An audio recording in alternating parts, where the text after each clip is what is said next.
जय दोस्तों, मैं रविशंकर से आप सभी का स्वागत करता हूँ कोरोना और हम लोग जो एक प्रयास है इस नकारात्मक माहौल को सकारात्मक करने का, जिसे संयुक्त रूप से आयोजित कर रहे हैं sports economics and web journalism alumni, Shri Guru Tegh Bahadur Khalsa college, Delhi विश्वविद्यालय और स्पोर्ट्स क्रीडा।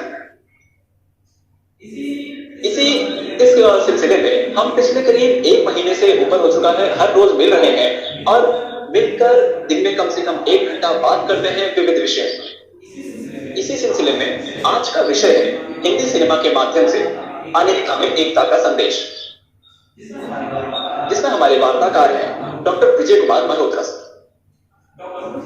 डॉक्टर विजय कुमार मल्होत्रा रेल राजभाषा बोर्ड से सेवानिवृत्त होने के उपरांत हिंदी के संवर्धन में निरंतर लगे हुए हैं और केवल भारत में ही नहीं, भारत के बाहर भी आप हिंदी के प्रचार में डिजिटल और सीधे ही डिजिटल कार्यशालाओं का भी आयोजन करते हैं, जिनमें आप विदेशियों को भी हिंदी सीखने और हिंदी को लेकर उनके अंदर ललक जगाने का कार्य करते हैं। तो मैं रविशंकर से अपनी पूरी टीम की ओर से आपका हार्दिक अभिनंदन करता हूं।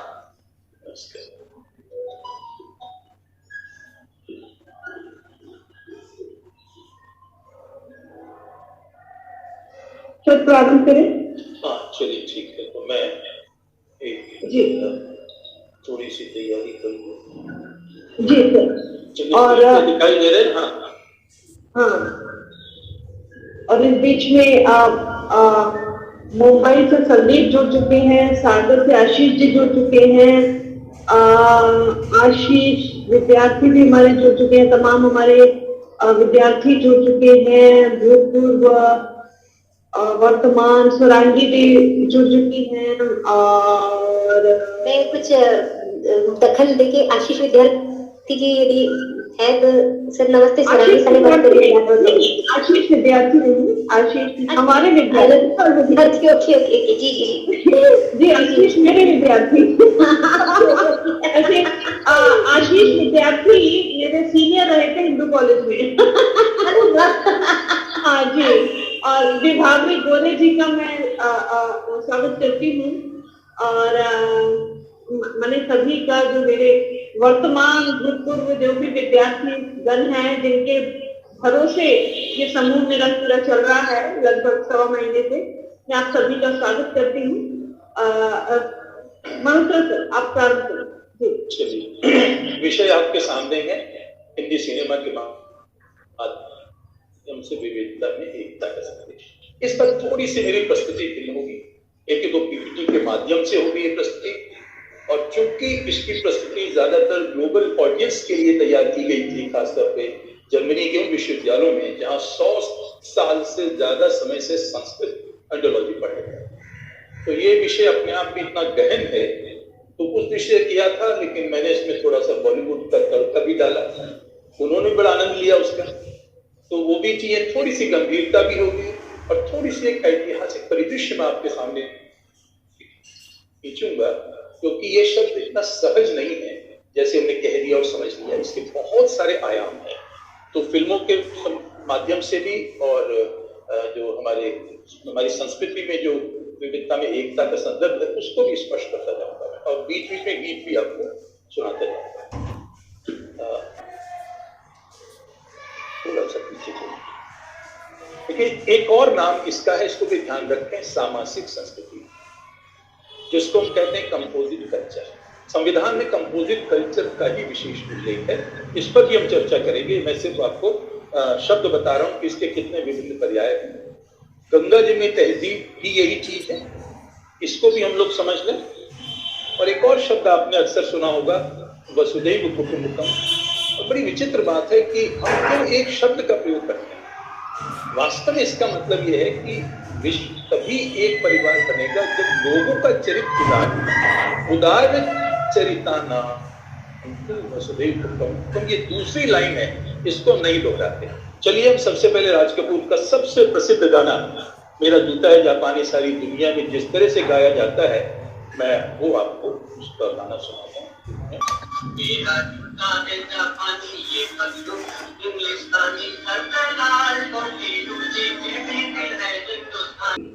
अभी हमने मेरा नाम जोकर का ये गीत सुना और सारे विश्व में ये इतना अधिक लोकप्रिय हुआ था। 1980 में मैं मध्य रेलवे में था बॉम्बे में, और शैलेंद्र जी रेलवे में चूंकि काम करते थे तब तक उनका देहांत हो चुका था, तो हमने शैलेंद्र संध्या का आयोजन किया और राज कपूर जी आए थे उसमें मुख्य अतिथि के रूप में, और उन्होंने जो किस्से सुनाए थे इस गाने के कि किस तरह से लोग चाइनीज लोग सब इसको गाते थे, वो हमें बड़ा दिलचस्प लगता। उसका चित्र भी कभी आप यहाँ पर दिखाऊंगा। अब थोड़ा सा हम आगे चले इसका गंभीर परिदृश्य भी, क्योंकि दार्शनिक चीज और दार्शनिक और ऐतिहासिक परिदृश्य बहुत बढ़ जाए इसका, और खासतौर पे अभी भी मुझे लगता है लोगों को इसकी जानकारी बहुत कम है। आपको पता होगा कि 262 ईस्वी पूर्व में सम्राट अशोक ने जब कलिंग विजय प्राप्त की थी, जो रक्तपात देखा उससे दुखी होकर वो बौद्ध धर्म में दीक्षा ली, और उन्होंने बौद्ध धर्म की जो शिक्षा थी उसको प्रचारित करने के लिए पूरे देश में शिलालेख लगवाया, और उसमें जो लिपि इस्तेमाल की गई थी वो थी ब्राह्मी, और भाषा की प्राकृत और कुछ हद तक अर्धमार्ग थी। आश्चर्य होगा कि 90% से ज्यादा ब्राह्मी का प्रयोग किया गया था। यही वो ब्राह्मी है जिससे भारत की सभी लिपियों का विकास हुआ, 10 प्रमुख लिपियों को, जिसको इंडिक स्क्रिप्ट्स कहते हैं।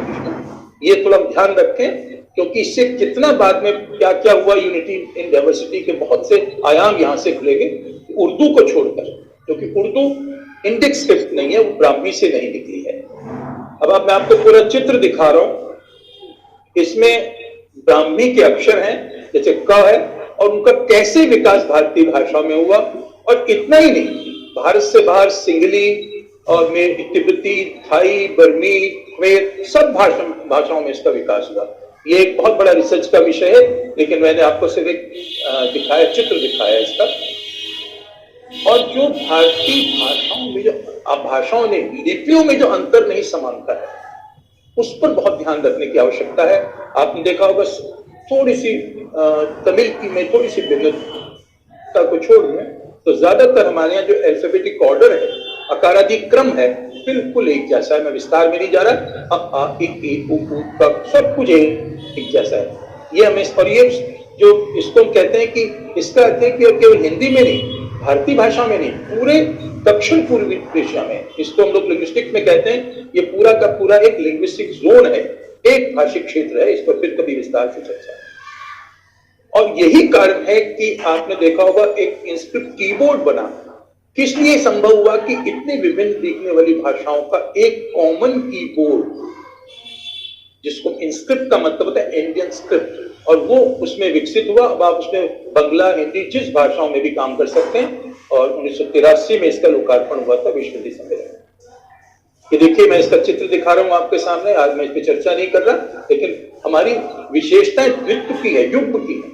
क, ख, प, फ, छ, छ, ट, ट, सब इसके अंदर। तो ये बहुत ही वैज्ञानिक कीबोर्ड है अपने आप में। और भारत, फिर देखिए, एक मल्टीलिंगुअल कंट्री है, और इसको समझना इसलिए आवश्यक है कि हमारे पास कुल मिलाकर 1635 भाषाएं बोली जाती हैं, और 22 भाषाएं हैं जो 8वीं अनुसूची में मान्यता प्राप्त है। कितनी विविधता है उसमें, कैसे इसको मैनेज किया जाता है उसकी अलग आज चर्चा नहीं कर रहे, आपको मैं विविधता के दर्शन।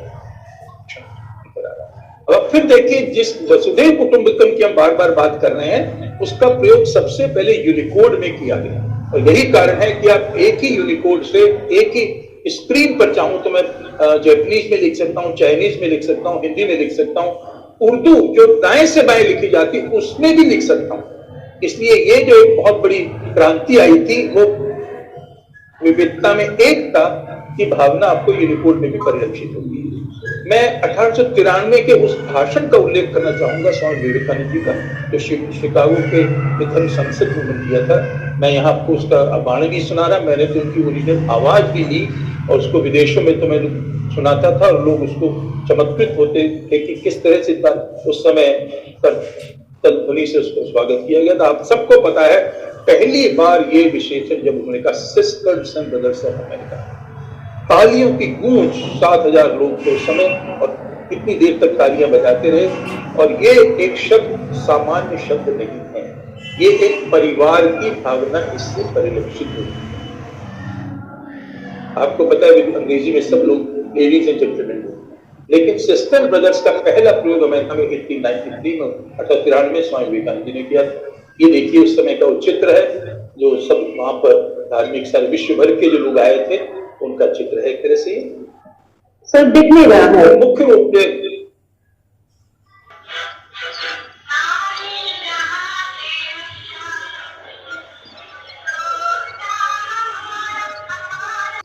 ये मेरी आवाज सुनाई पड़ी, गाना सुनाई पड़ा, गाना सुनाई पड़ा? Yes sir. जी सर जी। गाना इसका मतलब है कि गाने तो आप सुन पा रहे हैं अच्छी तरह, ठीक है। अब मैं क्या करता हूं, मेरे पास पीपीटी रहेगा, मैं आपको बताता जाऊंगा और जहां गाना सुनाना है वो मैं गाना बजा दूंगा, ठीक है स्मिता? ओके। अच्छा, अब मैं एक अपना मेरा पीपीटी चल रहा है, पीपीटी में खोल के अपना रख रहा हूं, भले आपको नहीं दिखाई देगा, तो मैं उसके बारे में बताता जाऊंगा कि क्या क्या बातें हैं उसके अंदर, ठीक है, ताकि आपका समय हम लोग बचाएंगे उससे। चलिए, अभी तक जो मैंने आपको बताया था कि वसुदेव गाना हम लोगों ने सुन लिया, विविधता में एकता को मैंने आपको बताया था, कलिंग विजय के बारे में, और यहां से मैं क्रम से अपनी बात शुरू करता हूं। किस तरह से ब्राह्मी लिपि के माध्यम से हमारी सारी भारतीय लिपियां, जिनको हम लोग इंडिक स्क्रिप्ट्स कहते हैं, उनका विकास हुआ। और आश्चर्य की बात है कि तमिल हो, हिंदी हो, सबका विकास का जो उत्स है उसका वो ब्राह्मी लिपि है। तो ये चार्ट मैंने दिखाया था, आपको चार्ट बाद में भिजवा देंगे। और यही कारण है कि हमारा जो अल्फाबेटिक ऑर्डर है, आकारादि क्रम भारतीय भाषाओं का सबका एक जैसा है। और इसी मूल सिद्धांत को ध्यान में रखते हुए इंस्क्रिप्ट कीबोर्ड को बनाया गया, जो 1983 में जिसका लोकार्पण हुआ विश्वविद्यालय सम्मेलन दिल्ली में, और वही एक मानक कीबोर्ड है और सबसे अधिक वैज्ञानिक कीबोर्ड है और सारी भारतीय भाषाओं का कॉमन कीबोर्ड है। ये सब विविधता में एकता की तरफ से चल रहा है मामला। अब आप देखिए, मैंने अभी आप नहीं देख पा रहे, लेकिन इसके अंदर जो हमारी विशेषताएं हैं भारतीय लिपियों की, तो एक ही मुख्य विशेषता क्या है? युग्म की विशेषता है कि अब आ ह्रस्व ई उ ऊ, और दूसरा अल्पप्राण महाप्राण क ख क ख प फ च च, ये सब इसमें समाहित है।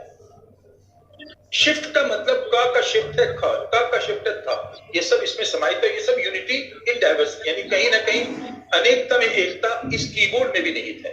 फिर हमारे देश में 1635 भाषाएं हैं और 45 उसमें खास तौर पे जो 22 ऐसी भाषाएं हैं जो अधिकृत हैं 8वीं अनुसूची के अंदर है।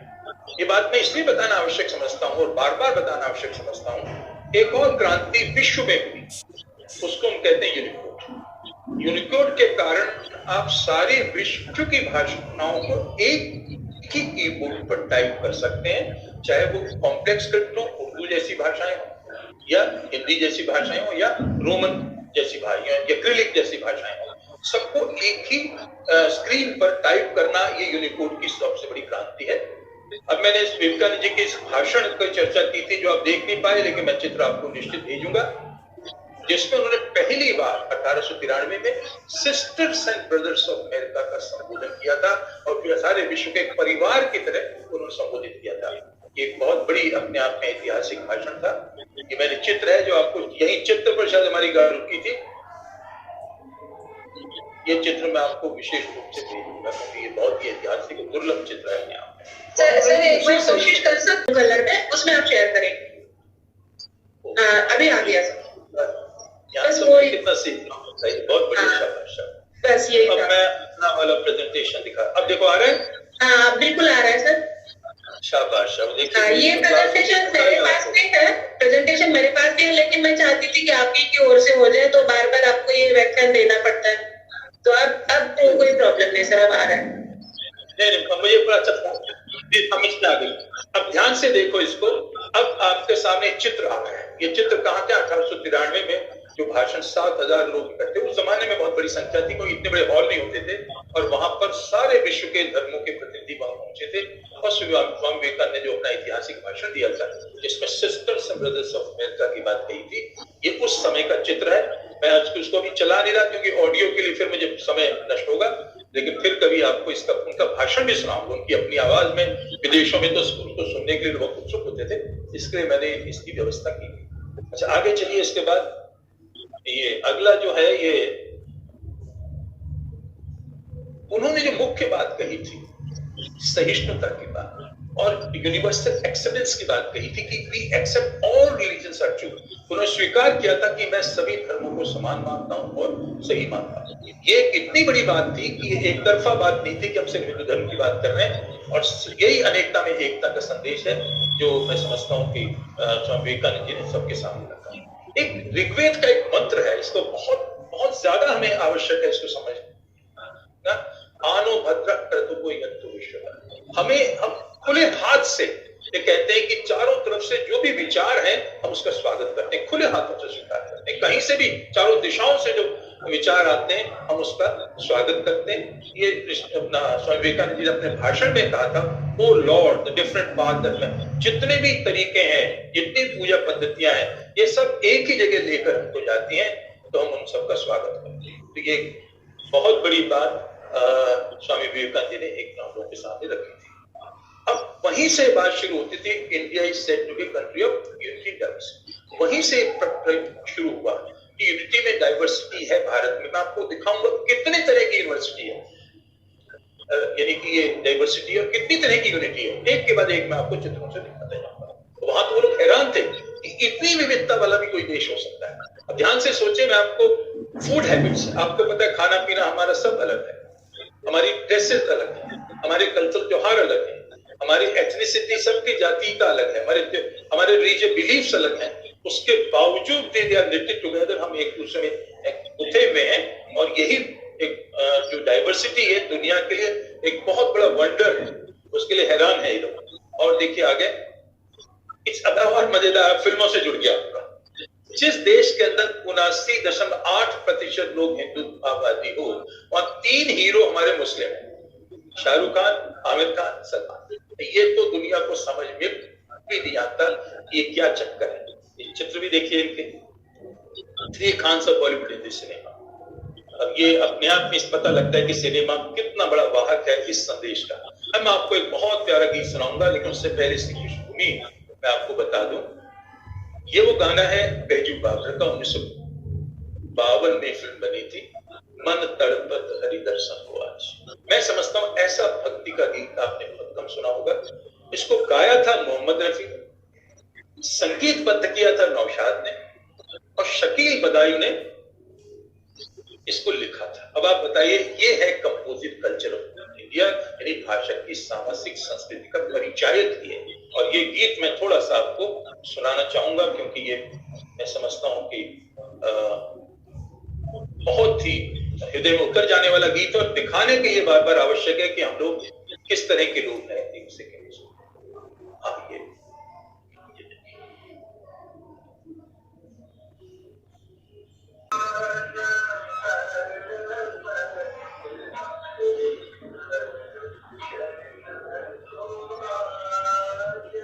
चलिए, अब हम आगे चलते हैं। एक और भी बात, मैंने कई शब्द आपके सामने रखे। आवाज आ रही है ना स्पष्ट रूप से? आवाज मेरी आ रही है ना? आ रही है जी सर।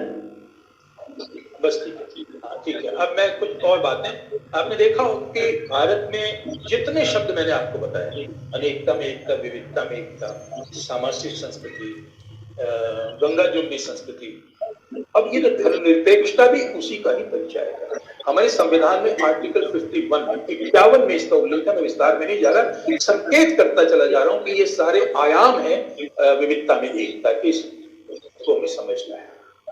अब इसी में ये गाना आपने बहुत सुना होगा, मजहब नहीं सिखाता आपस में बैर रखना। ये कितने समय से ये गाना बचपन से हम लोग सुन रहे हैं, सारे जहां से अच्छा हिंदुस्तान हमारा। और इसमें यूनान, मिस्र, रोमा सब मिट गए जहां से अब तक, मगर है बाकी नामो निशान हमारा। कुछ बात है कि हस्ती मिटती नहीं हमारी, सदियों राह है दुश्मन दौरे यहाँ हमारा। सारे जहां से अच्छा है दोस्तों। मैं इसको बजा नहीं रहा, लेकिन मैं इसका संकेत करता चला जा रहा। फिर एक और चीज है, एकम सद्विप्रा बहुधा, ये एक ना ऋग्वेद का एक मंत्र है जिसके अंदर फिर वही बात कहती है कि जितने भी लोग धर्मावलंबी हैं वो अंततः एक ही ईश्वर के बारे में बात करते हैं, उसके नाम अलग अलग हो सकते हैं। ये संदेश बार बार हमारी संस्कृति में आता है और किस तरह से रिफ्लेक्ट होता है फिल्मों में, इसके बारे में आपको अब बाद में बताऊंगा। ये देखिए, फिल्म बनी थी पूर्व पश्चिम, ये गाना बड़ा खासतौर पर प्रवासी भारतीय इतना गौरवान्वित अनुभव करते थे जब मैं लाइनें बनाता था, बताता था। जब जीरो दिया मेरे भारत ने दुनिया को तब गिनती आई, तारों की भाषा भारत ने दुनिया को पहले सिखलाई, देता न दशमलव भारत को, यो चांद पे जाना मुश्किल था, धरती और चांद की दूरी का अंदाजा लगाना मुश्किल था। ये बहुत ज्यादा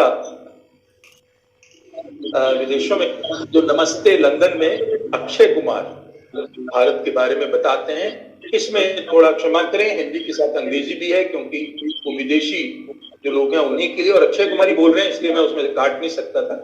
ये मैं आपको थोड़ा सा सुनाना चाहूंगा। ये बहुत हमारे लिए महत्वपूर्ण है और बहुत गौरवान्वित करती है ये सब।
चलिए, ये आपने स्पीच सुन ली। अब हम थोड़ा सा आगे चलते हैं, थोड़ी सी और विविधता के दर्शन देखिए। ये मैं जब लोगों को दिखाता था लोग हैरान होते थे कि भारत में इतने तरह के, हर जगह के कपड़े अलग हैं, हमारी वस्त्र अलग हैं, हमारी ड्रेसेस अलग हैं।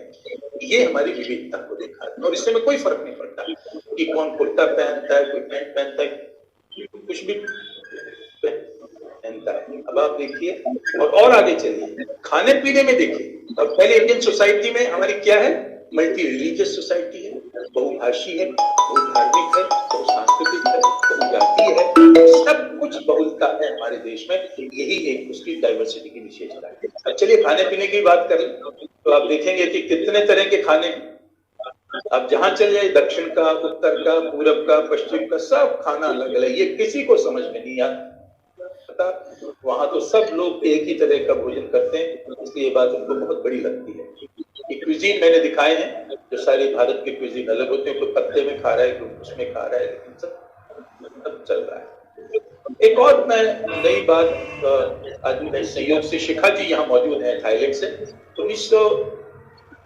2018 में हमारे प्रधानमंत्री मोदी जी ने 10 देशों को आमंत्रित किया था और उन लोगों ने जो रामायण उनके यहाँ पर जो दिखाई जाती है उसका मंचन किया था। ये उसी के चित्र हैं। एक एक देश ने इतने गर्व से आकर दिखाया था और ये भी भारत की जो एक सामाजिक एकता है, कहीं ना एकता का सूत्र है, उसको ये प्रदर्शित करता है।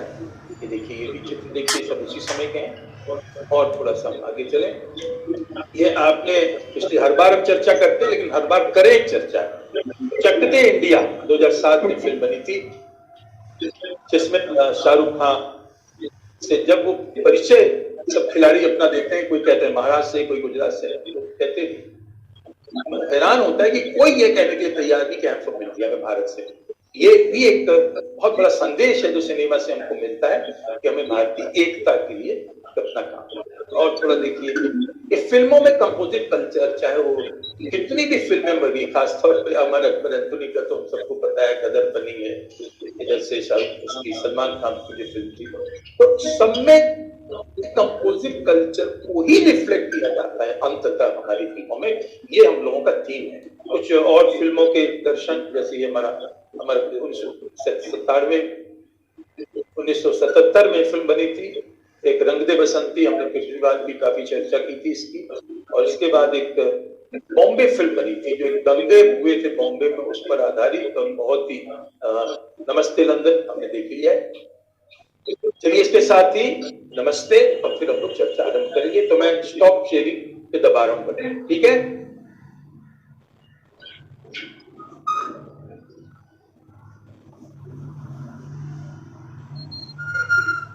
हाँ, अब श्वेता जी आप संवाद दीजिए मंच। जी सर, आपका आभार। और आपका आभार और इस महत्वपूर्ण विषय पर और खास करके हिंदी सिनेमा के बहुमूल्य योगदान पर पूरी जो श्रृंखला आपने चलाई है, मुझे लगता है कि आज उसकी एक और महत्वपूर्ण कड़ी आपने आज जोड़ी है। और जोड़ी ही नहीं है, मतलब केवल पीपीटी प्रेजेंटेशन उसमें ही नहीं, बल्कि आपने थाईलैंड से शिखा रस्तोगी जी को जोड़ रखा है, सुरांगी सानी जी को जोड़ रखा है, तमाम आपने कई स्थानों से, एक और जो रेलवे में काम कर रही हैं उन्हें भी, जो विभावरी जी, उन्हें भी जोड़ रखा है। तो आपने अपने वक्तव्य के साथ साथ एक जो पूरे वैश्विक प्रसार को भी यहाँ पे साथ में जोड़ा है। तो मैं आप सबका स्वागत करती हूँ। और मैं यहाँ पे बोलने की बजाय मुझे लगता है कि आप लोग जो हमारे अतिथि जुड़े हैं दूसरे देशों से, वो यदि बात करें तो ज्यादा बेहतर रहेगा। तो शिखा जी, मैं आप ही को पहले आमंत्रित करती हूँ जी।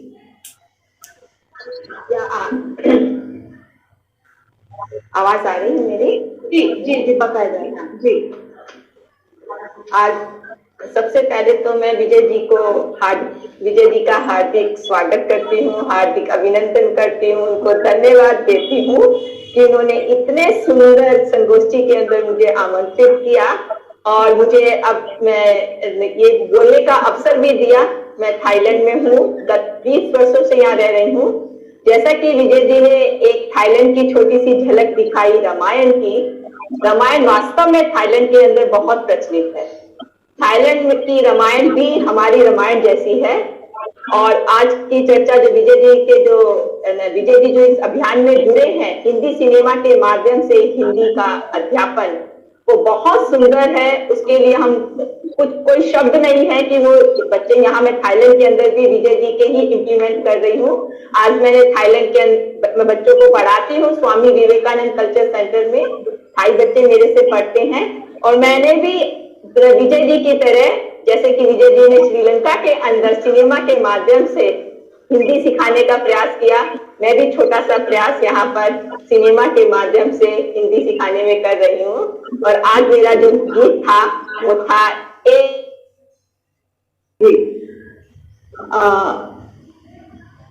तो मुझे लगता है कि मैं विभावरी जी को आमंत्रित कर दूं इस बीच में, और शिखा जी अपना वक्तव्य इसके बाद ही जोड़ दें। विभावरी जी, यदि मेरी आवाज आ रही है? विभावरी जी।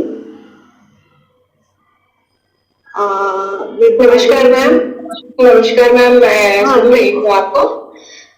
मैं ज्यादा कुछ नहीं बोलूंगी, मैं तो छोटे मुंह बड़ी बात हो जाएगी। सर मेरे गुरु रहे हैं, और जब सर निदेशक महोदय थे तो हम शुरू में हमने रेलवे ज्वाइन की थी। रेल विभाग में कंप्यूटर और भाषा, कंप्यूटर पर भाषा की क्रांति और कंप्यूटर में भाषा को जोड़ने की क्रांति जो सर ने रेल विभाग में की, वो शुरुआत ही सर से हुई है, और उनको हम अभी भी याद करते हैं।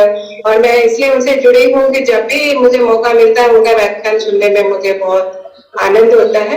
और आज इसी व्याख्यान के माध्यम से मैं आप सभी से भी जुड़ने का मुझे सौभाग्य मिला। आपके सभी आयोजकों को और मुझे यहाँ बोलने का मौका देने के लिए आप सभी को मैं तहे दिल से शुक्रिया अदा करती हूँ। और बस इन्हीं शब्दों से मैं अपना परिचय, बहुत बहुत धन्यवाद जी। शुक्रिया विभावरी जी, और ये आपने खूब याद दिलाया। मैं भी अपने विद्यार्थियों को यही बताती हूँ कि इस देश में रेलवे हो या कंप्यूटर से हिंदी को जोड़ने का जो कार्य, महत् कार्य मणिपुर सर ने किया, हम उसके लिए उनसे ऋणी हैं कि हम अपने रेलवे टिकट में आज हिंदी में अपने नाम देख पाते हैं। तो इन सारे प्रयासों के पीछे मल्होत्रा सर की भूमिका रही है। मैं स्वरांगी सानी भी यदि एजेंट हैं तो इस विषय से अगर वो विस्तार कर सके। स्वरांगी सानी जी।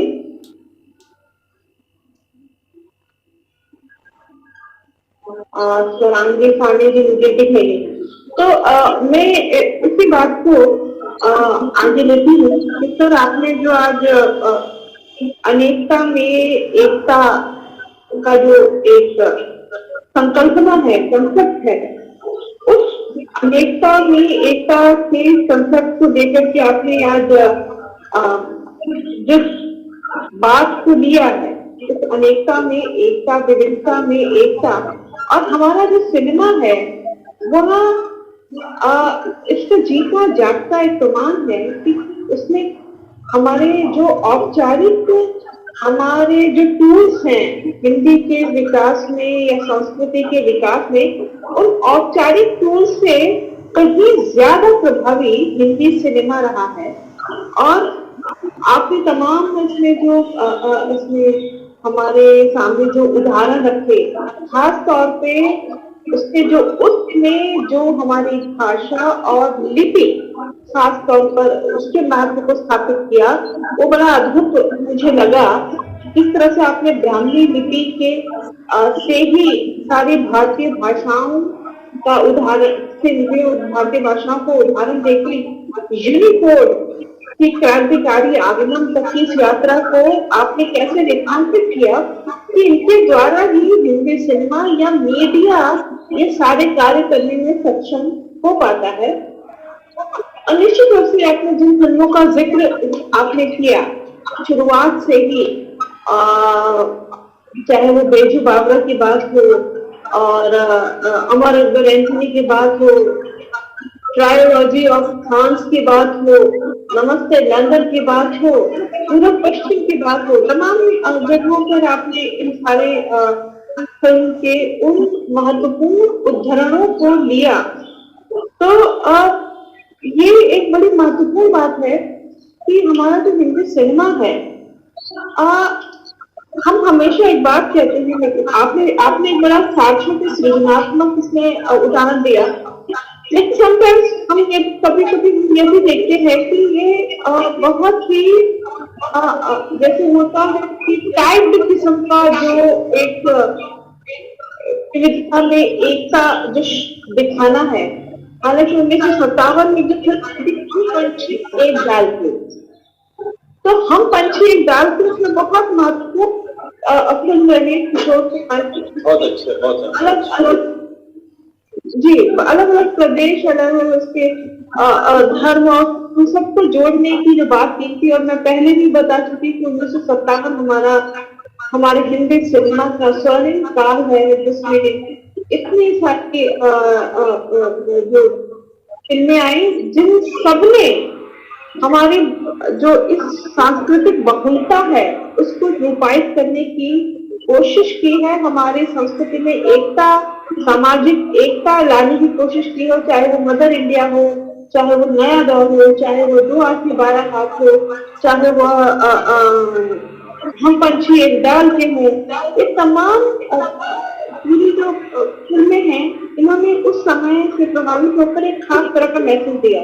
लेकिन हम लेटर ऑन हम ये देखते हैं कि बहुत जो एक थोपी हुई टैग किस्म की ये जो विविधता में एकता है, जो पता नहीं मुझे यहाँ पे बोलना चाहिए बोलना चाहिए, जो बड़े सरकारी किस्म के प्रभाव से आती है कि आपको दिखाना है कि इतनी जल्दी सब में एकता का बात आ जाती है, तो चीजें इतनी आसान नहीं होती हैं।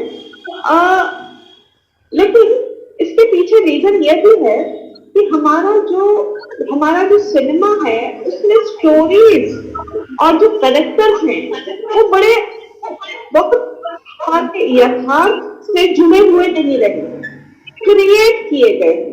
इसके पीछे रीजन ये है कि साहित्य से हमारे सिनेमा का संबंध दुर्भाग्यपूर्ण तरीके से बहुत कमजोर रहा है। हम दूसरे के सिनेमा में देखते हैं या हमारे जो दक्षिण में खास करके जो मलयालम सिनेमा है उसको देखते हैं, साहित्य से बड़ा गहरा रिश्ता है। वहां के जो सिनेमा है उनमें कहानी की कमी नहीं पड़ती है, लेकिन हमारे हिंदी सिनेमा के जो डायरेक्टर हैं वो हमेशा रोना रोते हैं कि हमें अच्छी कहानी नहीं मिलती। अच्छी कहानी कहाँ से मिलेगी जब वो साहित्य जो होते हैं, तो जो क्योंकि साहित्य समाज का दर्पण होता है, साहित्य सबसे पहले उन परिवर्तनों को कैप्चर करता है। किसी और विधा किसी और क्षेत्र से सबसे ज्यादा प्रोग्रेसिव हमारा साहित्य होता है जो बहुत जल्दी इन सब चीजों को कैप्चर करता है। लेकिन जो सिनेमा है उस सिनेमा ने साहित्य से पूरी अपनी बढ़ा ली, जिसके कारण उनके पास जेन्युइन स्टोरीज, जेन्युइन कैरेक्टर्स नहीं होते, तो वो आर्टिफिशियली कैरेक्टर्स और स्टोरीज क्रिएट करते हैं और इस तरह के मैसेजेस को जबरदस्ती वो उसमें इनकॉर्पोरेट करने की कोशिश करते हैं, जिसको जो एक अपील है वो अपील कहीं ना कहीं दिल को नहीं छुपाते। मतलब मैं थोड़ी सी आलोचना के पक्ष की ओर जा रही हूँ, है ना। तो हमारे यहाँ जो कहानी के अनुसार, मतलब एक सबसे बड़ी समस्या होती है, हमारे यहाँ कहानी के अनुसार पात्र या अभिनेता नहीं डलते हैं, हमारे यहाँ अभिनेताओं को सामने लिखी जाती है। तो क्या होता है कि 3 खान की आपने बात की, उनमें एक खान जो है वो उसको किसी रोल में डाल लो वो हमेशा प्रेम ही रहता है, दूसरा खान जो है उसको किसी रोल में डालो, चाहे अशोक का बना लो या कुछ नाम वो राहुल ही रहता है ना। तो या फिर जो हमारे पहले के जो पात्र रहे, तो उसमें क्या है कि कहानी जो जेन्युइन कहानी है, कहानी के कैरेक्टर के अनुसार अभिनेता अभिनेत्री नहीं ढलते हैं, बल्कि अभिनेता अभिनेत्री के मैनरिज्म को ध्यान में रखकर के कहानियां जबरन लिखवाई जाती है। तो इससे क्या होता है कि ये पूरा जो उद्देश्य है वो सिनेमा को, वो कहीं ना कहीं इसका यथार्थ जो संबंध होता है वो बड़ा एक कमजोर बनता है। और अभी हमने एक दिन पहले हमने खलनायकों पर आई हुई पुस्तक की चर्चा की थी, मैं हूँ खलनायक, ठीक है। तो उस पर हमने ये भी देखा और आज भी हम देख रहे हैं कि जो खलनायक है उनका जो चित्र है, उनकी जो इमेज है वो लार्जर देन लाइफ की, हम सिनेमा के लिए इस्तेमाल करते हैं ये विशेषण कि लार्जर देन लाइफ होता है, लेकिन लार्जर देन लाइफ आज के लोग हम देखते हैं तो जो विलेन है, खलनायक है, उन खलनायकी को या उनके जो खल पात्र हैं उनको वो लार्जर देन लाइफ हमारा सिनेमा दिखाता है। तो उसमें क्या हो रहा है कि हमारा जो यूथ है, हमारा जो बच्चा है, वो ज्यादा से ज्यादा उस मैनरिज्म, खलनायकों से ज्यादा प्रभावित हो रहा है। उनके चलने के ढंग, उनके काम करने के ढंग, उनके पहनने के पोशाकें, उनका बोलने का ढंग, उनके जो कृत्य किए जा रहे हैं, यानी गलत काम करने के बाद भी उन्हें जो महान एक जो मैंने कहा लार्जर देन लाइफ की जो एक छवि बताई जा रही है वह उन्हें बहुत प्रभावित कर रही है। तो जिस उद्देश्य को लेकर के हमारा जो सिनेमा है, जिस सामाजिक एकता स्थापित करने के लिए हमने सिनेमा को एक बड़ा महत्वपूर्ण माध्यम माना है और रहेगा भी, लेकिन अब वो टूल का जो प्रयोग है, सार्थक प्रयोग बड़ा कम होता जा रहा है। तो मैंने मल्होत्रा शिखा जी इस बीच में हमारे साथ जुड़ गई है। शिखा जी, आप अपना वक्तव्य को आगे को कंटिन्यू कर सकते हैं। जी शिखा जी, अनम्यूट करवा दो। शिखा जी अपने को अनम्यूट कर लीजिए। बहुत बहुत आभार। तकनीकी व्यवधान के लिए मैं आप लोग सबसे क्षमा चाहती हूँ, एकदम से बाहर हो गई। तो मैं आपको बता रही थी कि यहाँ पर भी, थाईलैंड के अंदर भी रामायण का बहुत प्रचार है। और जैसा कि विजय जी बता रहे हैं कि हिंदी सिनेमा, हिंदी खाना, भारतीय पोशाक, भारतीय त्योहार विदेशों में अपनी एक अलग छवि रखते हैं। भारतीय त्योहार, भारतीय खाना, भारतीय पहनावा जैसा भारत में प्रचलित है, ऐसा ही विदेशों में प्रचलित है। थाईलैंड तो उसमें रंगा बसा है। थाईलैंड को हम भारत से अलग नहीं कह सकते। थाईलैंड के जितना पहनावा भारतीय लोगों का पसंद करते हैं, यहाँ के छात्र भारतीय खाने को पसंद करते हैं। तो जैसे विजय जी का पूरा मैंने देखा पीपीटी, उस पीपीटी के अंदर विविध प्रकार के खाने, विविध प्रकार के पहनावे, जैसे कहते हैं कि एक सुंदर गुलदस्ता विजय जी ने अपने पीपीटी के माध्यम से हमारे समक्ष रखा, जिसके अंदर त्योहार, खाना, रहन सहन, पहनावा, सबका रंग उन्होंने अपने उस छोटे से पीपीटी में रखा था। तो वो सब है ना, यहाँ अगर हम देखें थाईलैंड के अंदर, तो वो भी इधर तक बिखरा हुआ है। इंडिया की तरह, भारत की तरह यहाँ पर भी होली है। यहाँ होली के त्योहार को हम संक्रांत कहते हैं। भारत में हम रंगों से खेलते हैं, थाईलैंड के अंदर हम उसे पानी से खेलते हैं, ठंडे पानी और मुल्तानी मिट्टी से खेलते हैं। और जैसा कि थाईलैंड इंडिया के अंदर हम होली मनाते हैं, यहाँ पर भी हम दिवाली मनाते हैं। यहाँ पर भी हम दिवाली मनाते हैं। यहाँ की दिवाली जैसे कि गंगा के किनारे हम दीप दान करते हैं, यहाँ पर भी एक सुंदर केले के पत्ते से लॉयकटोंग बनाते हैं। उसको हम नदी के अंदर, नदी को यहाँ माँ मानते हैं, जैसे भारत में नदी को माँ माना जाता है। आज पर्यावरण का दिवस है। पर्यावरण दिवस के उपलक्ष्य में जैसे नदियों का आह्वान किया जाता है, यहाँ पर भी नदियों को उतना ही सम्मान दिया जाता है।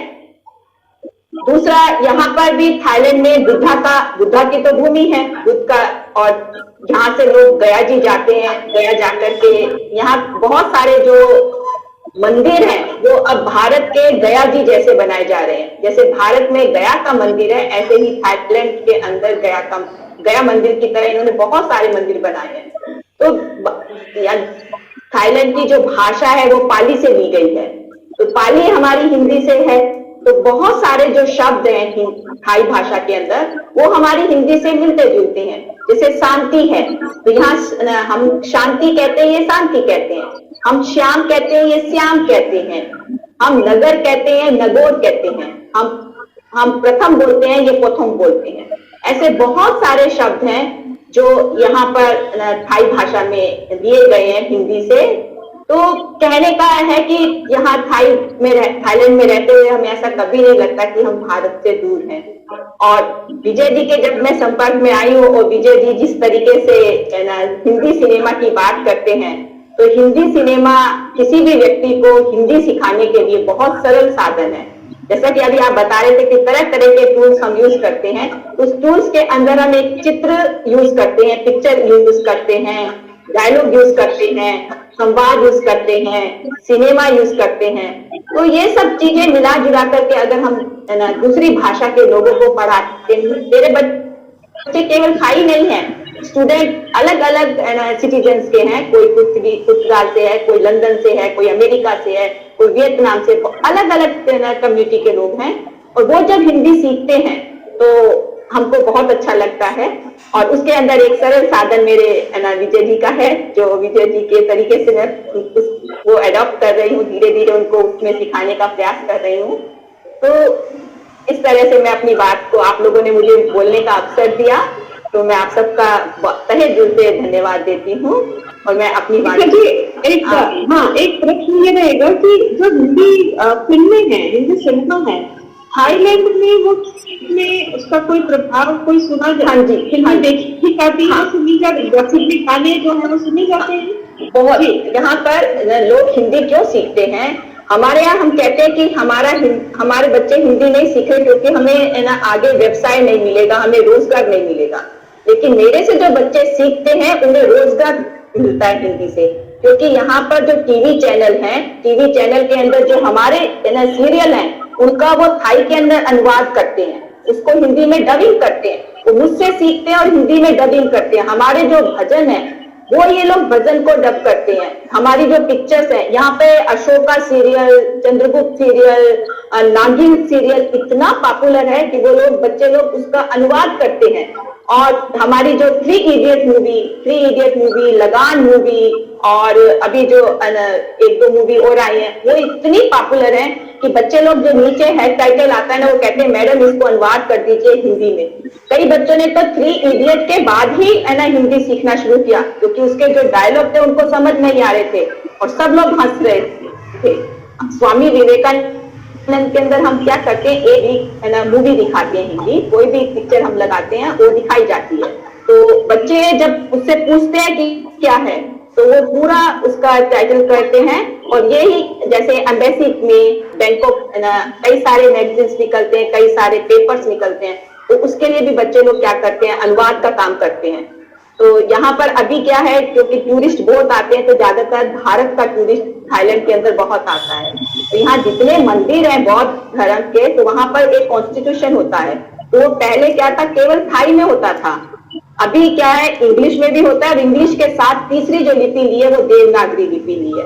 अब देवनागरी के अंदर जो है ना कॉन्स्टिट्यूशन लिखा जा रहा है, तो जिससे हमें समझ आता है कि बौद्ध का जो इतिहास है, उस टेम्पल का इतिहास क्या है। तो वो सब क्या कर रहे हैं, हमारे से सीखकर बच्चे हिंदी, वही बच्चे लोग आगे बढ़ रहे हैं। तो यहाँ हिंदी एक तरह से रोजगार का साधन है। बच्चे से पूछा जाए क्यों आप सीखते हो, क्योंकि हमको या तो इंडिया में जाकर के यहाँ की ना हमारी एम्बेसी बच्चों को स्कॉलरशिप देती है थाई बच्चों को, तो वो जाते हैं, आगरा जाते हैं, नागपुर जाते हैं, वर्धा जाते हैं, बनारस जाते हैं, तो वहां की यूनिवर्सिटी से MA PhD करके आते हैं, तो उनको एक रोजगार यहाँ मिलता है। तो और एम्बेसी के अंदर जैसे अपने इमिग्रेशन के अंदर बहुत सारे लोग हैं कि जब आते हैं तो उनको नमस्ते करना है, बच्चों के साथ में बातचीत करनी है, टूरिस्ट लोगों के साथ बातचीत करनी है, तो ये सब रोजगार यहाँ हिंदी सीखने का जरिया एक तो भारत जाकर के पर्यटन केंद्र के तौर पे, पर्यटक के तौर पर कि हम कैसे बातचीत कर सके, दूसरा यहाँ रोजगार लेने के लिए, तीसरा है हमारे बहुत सारे ऐसे व्यवसाय हैं जो भारत से, जैसे कपड़े का व्यवसाय है, मसाले का व्यवसाय है, जो भारत से यहाँ आता है और यहाँ के लोग क्या करते हैं, भारत जाते हैं, तो वो उस व्यापार की दृष्टि से भी वो क्या करते हैं, इसको सीखते हैं। क्योंकि यहाँ पर भारतीय परिधान बहुत फेमस है, भारत की साड़ी है ना, सूट बहुत फेमस है, वो लोग इतने पसंद करते हैं ना सूट और साड़ी को। अगर आपको साड़ी पहने देखेंगे तो वो कहेंगे है ना बहुत सुंदर है, स्वाइमा मीन्स ब्यूटीफुल। तो वो इसलिए जाते हैं कि वहां पे वो लोग है ना बिजनेस कर सके, वहां से कपड़ा ला सके, वहां उन्हें कोई परेशानी ना हो।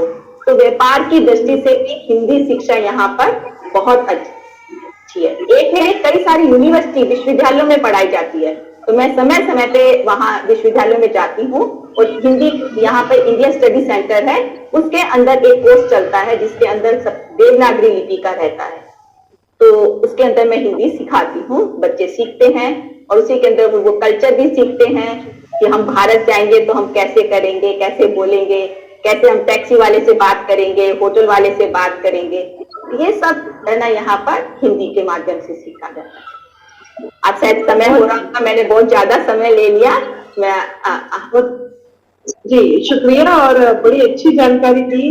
और चूंकि तो इस समय तो पर्यटन की दृष्टि से भी थाईलैंड में, क्योंकि भारत का पर्यटक, नॉर्थ इंडिया का पर्यटक वहाँ काफी जाता है, तो वहाँ पे भी दुभाषीय की जो भूमिका है वो भी एक रोजगार का एक साधन होता है।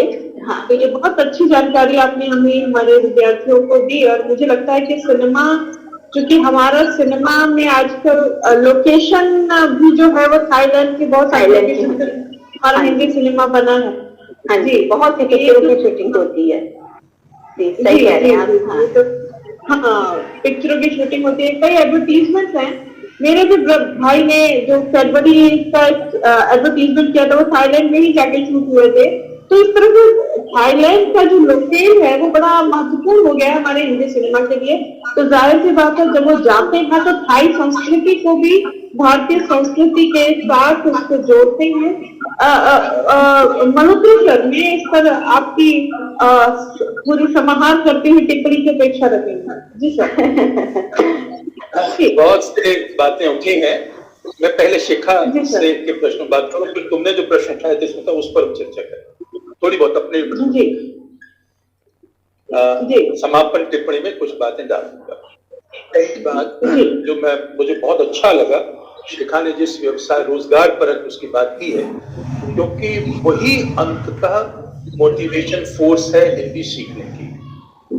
ठीक है कि गाने हमें उस तरफ ले जाते हैं, लेकिन अंततः मात्र गाने से आपको जॉब्स नहीं मिल सकते। लेकिन अगर आपको नौकरियां मिलने की स्थितियां, ये मैं समझता हूँ शिखा की, इस पर थोड़ा लेख लिख करके हमें भेजिए ताकि हम इसको प्रचारित करें। ठीक है।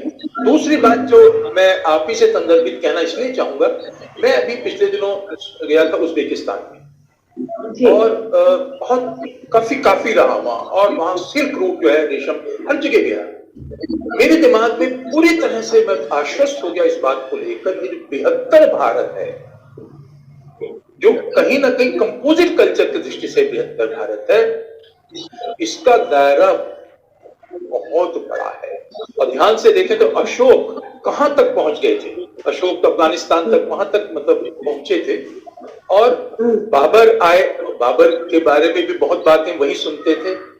तो मुझे, और वहां पर आपको एक बात और बता दूं ताकि मैं उस बात को समझा सकूं, कि मुस्लिम देश में ये अभी भी भारत के लोग समझ नहीं पाते हैं, एक मुस्लिम देश में रामायण का सीरियल नियमित दिखाया जाता है, हर हफ्ते दिखाया जाता है। इसका क्या मतलब है? खान पान में, हर चीज में, बातचीत में, हमारे जो मेरे हर चीज में मैंने देखा वो इतना अपनापन। और मेरे साथ तो ये होता था, मैं कहीं भी मेट्रो में जाता था, सब इंडियंस, वही थोड़ी सी रशियन आती है तो उसमें एकदम गले मिलते थे, बात करते थे। इतना सम्मान मैंने कभी नहीं देखा जो भारतीयों के प्रति। खैर, ये तो वही स्थिति मुझे मालूम है कि थाईलैंड में होगी। और मैं अपने एक व्यक्ति को याद कर लूं इस समय, उनका स्मरण हो जाए, ये याद आ जाएगा, बताऊंगा, जो थाईलैंड से बहुत जुड़े हुए थे। बाद में इसकी चर्चा में शिखा तुमसे अलग से करूंगा। बहुत सारे प्रश्न श्वेता ने उठाए हैं और बहुत गंभीर प्रश्न उठाए हैं, और उन प्रश्नों को मैं ये मानकर चलता हूं, दो बातें इसके अंदर हैं। एक, पहली बात ये कि निश्चित रूप से साहित्य से आज सिनेमा कहीं भी नहीं जुड़ पा रहा है। ये दुखद है। दुखद इसलिए भी है कि साहित्य जो समाज का दर्पण हम लगातार पढ़ा रहे हैं, वो रिफ्लेक्ट नहीं होता सिनेमा में। क्योंकि उसका एक कारण है, प्रेमचंद भी यहां आकर विफल हो जाते हैं। यानी कहीं ना कहीं सिनेमा में जो एक व्यावसायिकता है, इससे मस्त, you bound to be commercial. आप कमर्शियल नहीं है तो आप करोड़ों रुपए का इन्वेस्टमेंट नहीं कर सकते, पहली तो बात। दूसरी बात, बिजनेस ही है शुद्ध। थिएटर में आप प्रयोग कर सकते हैं, फिल्म में प्रयोग नहीं कर सकते। तो बहुत सारे कारण, लेकिन मैं दो बातें इसमें जोड़ूंगा जिस पर मैं अगली बार चर्चा भी कोई ऐसा विषय लूंगा। पहले 57 की बहुत अच्छा टर्निंग पॉइंट के रूप में स्मिता ने बताया, उस सारे दौर में एक भारत के आम आदमी का चित्र आता था फिल्मों में। किसी फिल्म को देख लीजिए, दिलीप कुमार की, राज कपूर की, खास तौर पे जागते रहो फिल्म को आप देखिए, ऐसा लगता था कि हर उस व्यक्ति को चित्रित कर रहे जो भारत में वास्तव में बसता है, कहीं काल्पनिक नहीं। जैसे अभी नेता ने बात कही कि अब टेलर मेड्स होता है, आपको क्या सूट कर, उसके अनुरूप डायलॉग लिखे जाते हैं, उसके अनुरूप कहानियां लिखी जाती हैं, फिल्में बनाई जाती हैं, और इसीलिए काल्पनिक होती है। मैं बिल्कुल समझ मानता हूँ।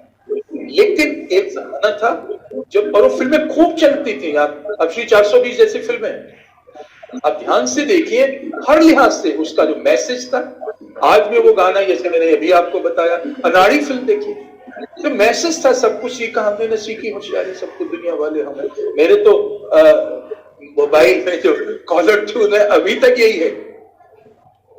इतना बड़ा संदेश जो हमें मिल रहा था उस समय फिल्मों से, और सब कुछ सहज सरल तरीके से, और वो फिल्में चलती भी थी। तो ये तो सही है कि हमारा सिनेमा दो चीजों से कटा है, साहित्य से भी और यथार्थ से भी, और ये दुखद है। लेकिन इसका मुख्य कारण पैसा है, क्योंकि तो जहां उन्हें पैसा दिखता है वहीं पर ये बातें होती हैं। खैर, इस पर और आगे चर्चा हमारी चलती रहेगी। लेकिन जो 4-5 बातें भले वो कृत्रिम क्यों ना हो, लेकिन ये तो सच है कि आज की फिल्में नमस्ते हमारे सामने आ गई, लंदन वगैरह, एक दो तरह का मैं इसके ऑडियंस की परिकल्पना करता हूँ। एक तो युवा, क्योंकि मेरी दृष्टि में मैं इस कि युवा जहां है वही भविष्य है, जहां युवा नहीं है भविष्य नहीं है। और हिंदी सिनेमा के साथ आज युवा अगर हम जोड़ने में सफल हो जाते हैं तो शायद अच्छी फिल्में आएंगी। पर एक उदाहरण मैं देना चाहूंगा जिसने मुझे बहुत प्रेरित किया था, हो सका तो कभी मैं चर्चा भी करूंगा, समांतर सिनेमा। समांतर सिनेमा जो संयोग से हमारे अरविंद कुमार जी जिस समय उसके संपादक थे माधुरी के, इतनी फिल्में बनी थी, और वो फिल्में सीधे साहित्य से ही केंद्रित थी, पर आधारित थी, और उसके लिए सरकार फंडिंग भी करती थी और ये काम चलता था। तो मैं समझता हूं कि आज भले ही वो स्थिति नहीं है, लेकिन हमें रास्ता इस बीच से ही निकालना है। अगर कोई फिल्म है, अब जैसे मैंने अभी शिखा ने कहा एंटरटेनमेंट की मैंने बात की, तो निश्चित रूप से एंटरटेनमेंट, मैं अभी दक्षिण अफ्रीका के लोगों को एड्रेस कर रहा था परसों, तो मैंने देखा कि जब गाना तो ऐसे मस्ती में सब गाते हैं, लेकिन शिखा होता क्या है कि हम शिक्षण बिंदुओं के आधार पर गानों का चयन नहीं करते। आप फिल्म दिखाते हो, इट्स नॉट एनफ। आपको शिक्षण बिंदुओं के आधार पर, जैसे तुमने स्वयं माना कि ये जो गाना हमने रखा वो था उसमें ए भाई जरा देख के चलो, आगे भी पीछे भी दाएं भी बाएं, ये शिक्षण बिंदुओं पर आधारित गाना है। इसी तरह से अगर हम शिक्षण बिंदुओं को नहीं लेंगे तो गाना फिर मनोरंजन तक सीमित रह जाएगा, एजुकेशन पे नहीं आएगा। तो खैर, मैं समझता हूं कि स्मिता एक बहुत अच्छा अवसर तुमने फिर दिया। हालांकि हम अपने सुरांगी की बात नहीं सुन पाए, लेकिन शिखा जी को आज सुनने का और विभावरी को संक्षेप में सुनने का अवसर मिला, बहुत अच्छा लगा। और हमारे कुछ विद्यार्थी भी आए थे और भी मन प्रसन्न हुआ, और मुझे सीखने को मिला। ये बड़ा अच्छा लगता है, हर बार मैं गड़बड़ करता हूँ और मुझे ये लोग सिखा देते हैं। स्मिता भी ऐसी करती थी, जब मैं इनके लेक्चर जाता था मैं हर गड़बड़ करता था, ये इन्हें मालूम है गड़बड़ क्या करने वाला, और ये हमेशा एक दो विद्यार्थियों को मेरे आसपास रखती थी, वो मुझे संभालते थे। और यहाँ भी मुझे बड़ा अच्छा लगा, आप लोग मुझे गाइड किया, और शायद अगली बार गूगल मीट पर शायद मैं कुछ और बेहतर ढंग से अपनी प्रस्तुति दे सकूं। धन्यवाद स्मिता, और धन्यवाद शिखा जी। शुक्रिया सर, और इस श्रृंखला की एक और महत्वपूर्ण कड़ी को प्रस्तुत करने के लिए, और मैं अपने शिखा जी और विभावरी जी जो हमारे आमंत्रित मित्रों को मैं आभार व्यक्त करती हूँ। निश्चित रूप से जो भारत के बाहर जो भारत है, आज आपने परिचित कराया हमें, और आगे भी इस तरह के अवसर हम निकालते रहेंगे जिसमें भारत के बाहर भारत को जानने की कोशिश करते रहेंगे। तो आप सभी का धन्यवाद। और कल कवि सम्मेलन है, और कवि सम्मेलन का मैं लिंक भेजूंगी, जिसमें हमारे देश के प्रमुख कवि रहेंगे और हमारे कॉलेज के विद्यार्थी रहे, उज्जवल शुक्ला भी रहेंगे साथ में। तो लिंक भेजूंगी, आप में से जो लोग आपके पास समय हो जुड़ना चाहें प्लीज जुड़िएगा।